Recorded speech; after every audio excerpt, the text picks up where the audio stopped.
Hello everybody, this is Toys R Us, and for this new figure unboxing and review we're going to be looking at the Studio Series number 77, which is N.E.S.T Bumblebee from the Bumblebee movie.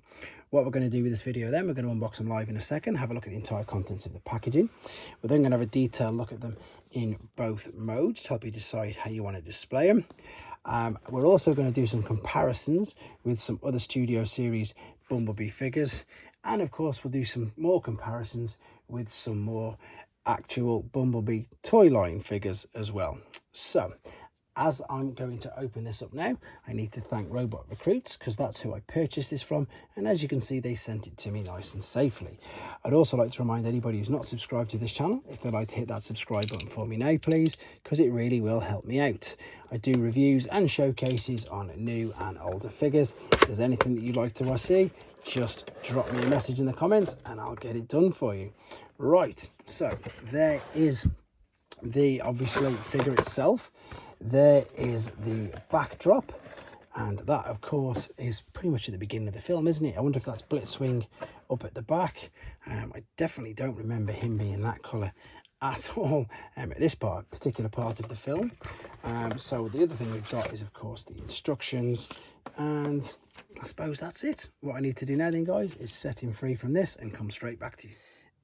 Okay guys, I've set them free from the packaging, so let's just do some first impressions. One other little thing to make note of, that this part here as well was sort of all, I suppose, held together by a bit of an elastic band as well, so we've just took that off.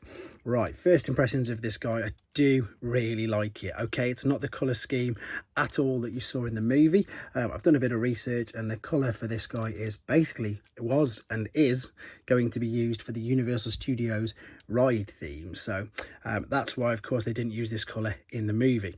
Right, head sculpt though, as I say, look, it's lovely. It's so detailed, the beautiful detail in the eyes. It's got full rotation and articulation because you can see it's on a ball and socket joint there.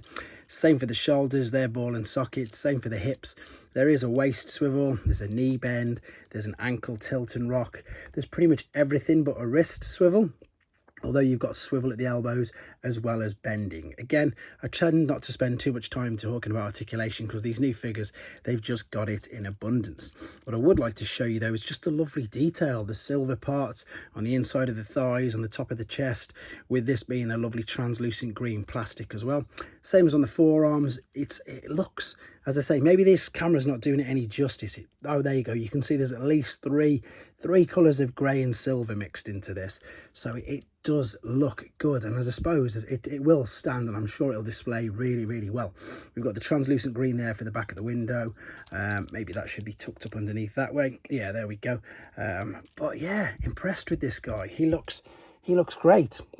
Sam Witwicky is the little figure that's inside. There's not too much detail on him at all. To be honest, you wouldn't even know it was Sam, would you? Let's be honest. And then of course you've got the Gatling gun, which we're going to see how we can attach all later as well. So first impressions, I'm thinking he looks great. Let's have a look at him in his alternate mode.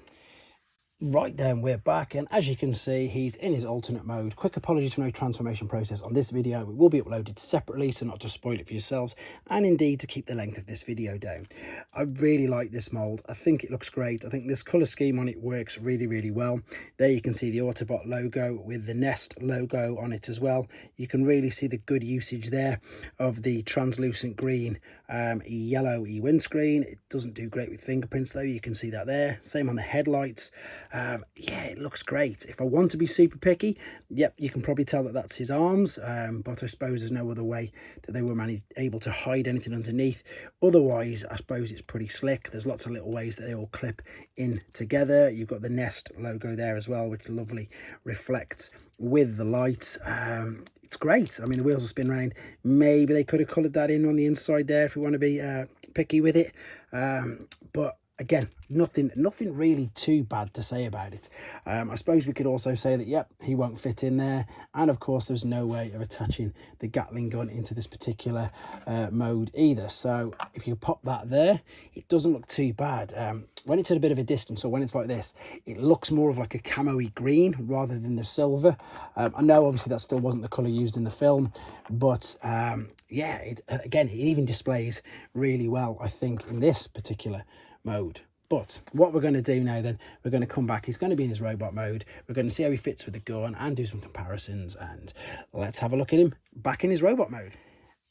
Back for the final time then, guys, in the robot mode, and that is again mainly due to the fact that that's the way I'm going to be displaying him, and of course we can do loads of comparisons. Once again, the transformation process is on a separate video.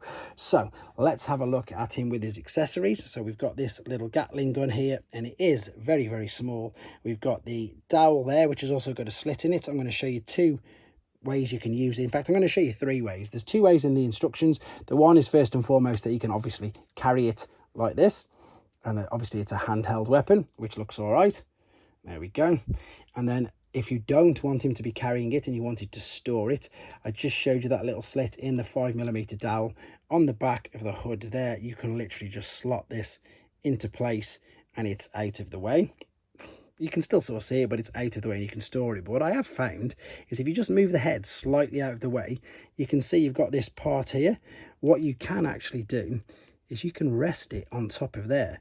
And now you've got, he says, I know I've got this to work because I did it before. Let's try it again. You're going to have a Gatling gun on, there we go, on the top of his shoulder, which I'm sure you'll agree looks way better. And yes, I am struggling to get it in. So let's just try it one more time with you guys there.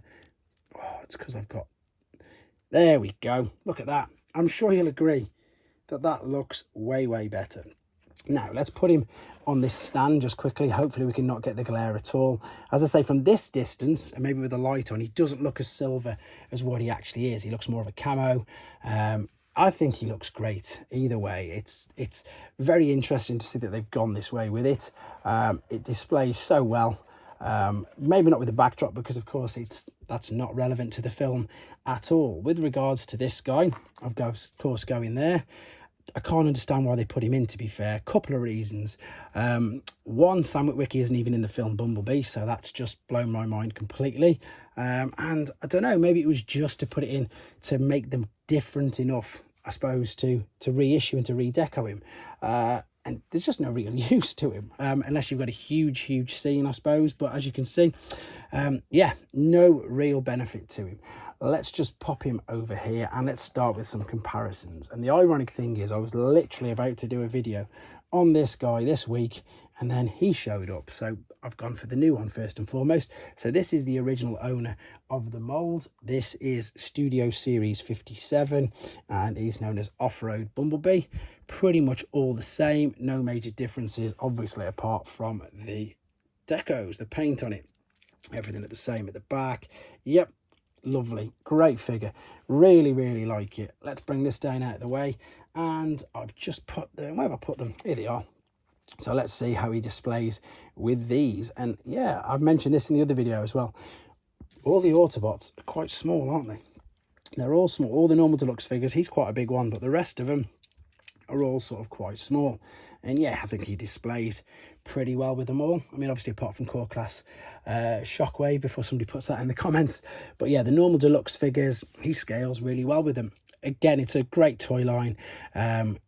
Long-term viewers of this channel will notice that I'm starting to get more and more Studio Series figures. I'm rekindling my love for these particular movie figures, especially these ones. I just think they're fantastic. So let me know what you think of this guy. Do you think you'll be getting him as well? Do you think he's different enough than the original one for you to warrant to purchase him? Or have you already got him pre-ordered, or do you already own him?